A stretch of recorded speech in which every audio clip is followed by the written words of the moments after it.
और ये तुम क्या लगा रखा है? आप कहकर बात किया करो मुझसे।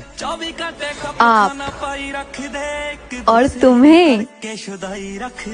देखो अगर तुमने मुझे अब तुम कहा ना तो अच्छा नहीं होगा। तुम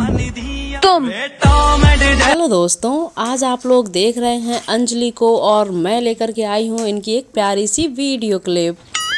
जज साहब, मुजरिम हाजिर है। हाँ बोलो, क्या गुनाह किया है? जज साहब, मैंने एक छोटी सी रस्सी चुराई है। ये तो कोई बड़ा गुनाह नहीं है। लेकिन जज साहब, उस रस्सी के पीछे बहुत बड़ी भैंस बंधी हुई थी।